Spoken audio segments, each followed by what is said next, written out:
जय Sai Ram everyone, welcome to मेरे साईं। आशा करती हूँ साईं कृपा से आप सब बहुत अच्छे होंगे।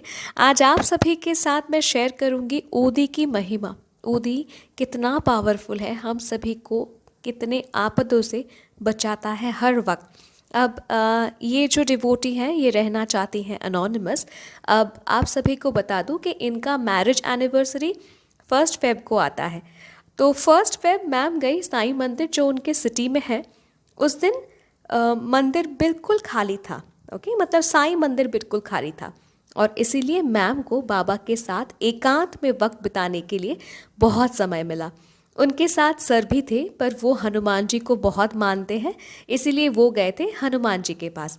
एक्चुअली ये जो मंदिर है ना, एक बड़ा सा एरिया को लेकर है और वहीं साईं मंदिर है, हनुमान जी का मंदिर है, माता रानी का मंदिर, मतलब सब एक साथ है। ओके, अब मैम इस मंदिर में अक्सर आती हैं बाबा से मिलने, पर हर बार साईं मंदिर के जो पुजारी हैं ना, वो मैम से शिकायत करते हैं कि पैसा नहीं मिलता है, यहाँ बैठ के क्या फ़ायदा है, कुछ नहीं होता।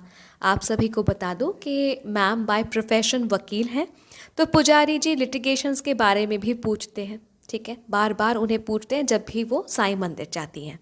अब मैम वहाँ साईं से मिलने जाती हैं। ओके, पर पंडित जी का एटीट्यूड, मतलब पुजारी जी को ना किसी भी बात में प्रसन्नता नहीं है, वो चिड़चिड़े रहते और मैम को ये बात ना बिल्कुल भी अच्छा नहीं लगता। तो 1 फेब जब मैम बाबा से मिलने जा रही थी, तो घर से ही मैम बाबा से प्रार्थना कर रही थी कि बाबा, वो पुजारी आपका ना आज मंदिर में ना रहे तो ही बेहतर, क्योंकि वो बहुत शिकायतें करता है। वो आप ही का पुजारी है, पर उसके मन में ना, उनके मन में प्रसन्नता नहीं है, वो बहुत चिड़चिड़े हैं, हर बात में उनको शिकायत है। तो बाबा, मैं जब आपसे मिलने आऊँ ना, तो वो रहना नहीं चाहिए। मैम प्रेयर करके बाबा से मिलने आती हैं और बाबा ने मानो मैम की सुन ही ली थी। तो मैम 1 फेब जब मंदिर आए ना, तो वो पुजारी जी नहीं थे मंदिर में। तो क्या हुआ ना, मैम को साईं के साथ दिल खोल कर बातें करने का मौका मिला। मैम दिल खोल के साईं के साथ बातें करती हैं, भजन गाती हैं, प्यार से साईं को निहारती हैं, नाम जाप करती हैं। इन शॉर्ट बाबा के साथ क्वालिटी टाइम स्पेंड करती हैं और फिर घर लौट आती हैं। ठीक है, सर के साथ। अब 2 फेब मैम को और सर के साथ जाना था अलग सिटी में, क्योंकि सर जो है ना, उनके फ्रेंड का शादी था 2 फेब। दोनों मैम बताती हैं कि वो हर बार बाइक से स्टेशन जाते हैं, वहाँ बाइक को रख के ट्रेन में ट्रैवल करते हैं। तो इस बार भी वही प्लान था। सुबह सुबह दोनों उठते हैं, तैयार होते हैं, सर लगेज घर से बाहर निकालते हैं, गेट लॉक करते हैं और मैम ना बाहर ही वेट कर रही थी। ओके, और उन्हें 1 फेब बाबा के साथ जो उन्होंने वक्त बिताया था ना, वो सब याद आने लगा अचानक से और वो बहुत भावुक हो गई, खुद को बहुत धन्य महसूस करने लगी। और ये फीलिंग्स ना अचानक था। ऐसा नहीं है कि वो साईं के बारे में सोचकर भावुक नहीं होती, ऐसा बिल्कुल नहीं है। साईं के हर बच्चे साईं का नाम से, साईं के नाम लेने से ही भावुक हो जाते हैं। पर मैम बताती हैं कि उस दिन अचानक से ना पिछले दिन का याद आना और उनका भावुक हो जाना, ये एक अलग ही मतलब एहसास था। तो मैम फिर से घर के अंदर जाती हैं, ऊदी लगाती हैं खुद को और अपने हस्बैंड को, और फिर बाइक में बैठती हैं और रास्ते में ओम साईं राम का नाम जाप करते करते वो लोग आगे, मतलब स्टेशन की ओर जाने लगे। फाइन, अंधेरा था क्योंकि सूर्योदय नहीं हुआ था तभी। और जैसे ही बाइक मेन रोड में आया, तभी एक बस राइट साइड से बहुत स्पीड से आता है। मैम का हाथ उस बस से टच भी होता है।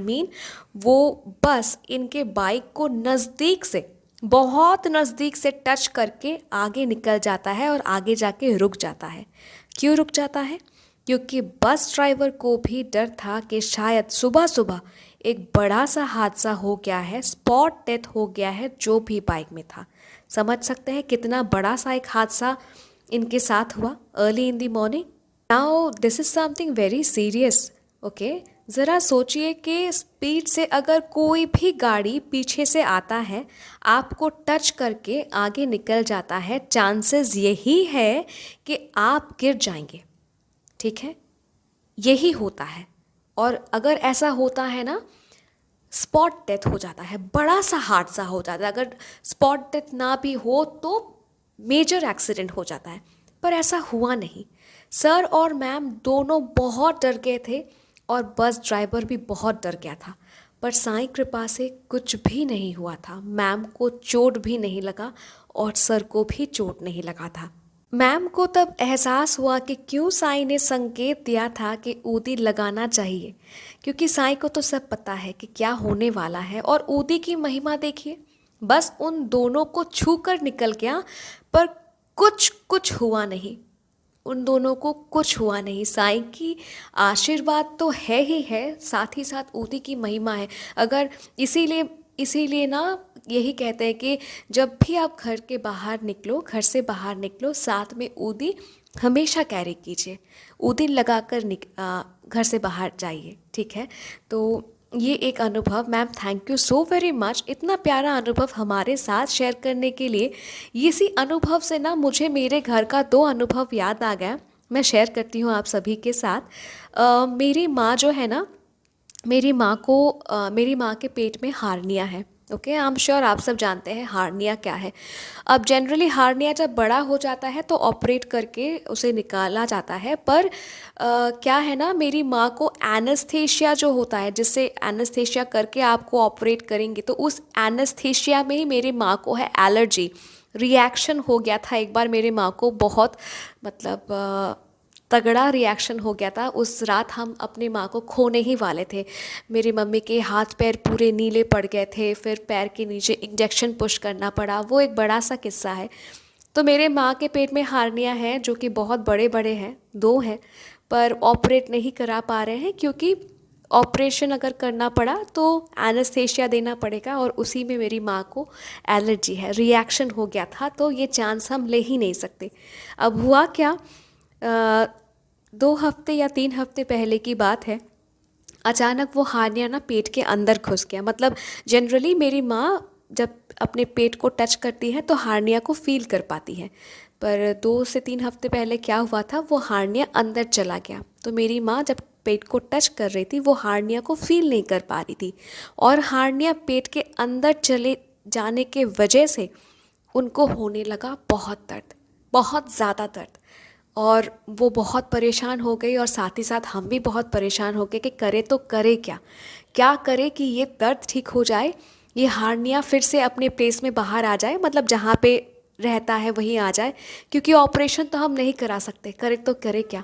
तो मेरी माँ क्या करती है ना, बाबा की ऊदी लेती है, पेट के बाहर लगाती है, और साईं से कहती कि बाबा मैं 7 दिन लगाऊंगी ऊदी, बाबा आप मेरे हार्निया जहाँ है वहीं पे वापस प्लेस कर दो साईं, मैं ऑपरेशन नहीं करा सकती, आपको जो करना है करो। और साथ ही साथ मेरी माँ बाबा से ये भी कहती है कि बाबा मैं 7 दिन ऊदी जल पीऊँगी, बाबा आप मेरे हार्निया को ठीक कर दो। तो मेरी माँ रात को ऊदी जल लगाती पीती है, पेट में ऊदी भी लगाती है, और माँ ने कहा था मैं 7 दिन ऊदी जल पीऊँगी, मैं 7 दिन लगाऊंगी।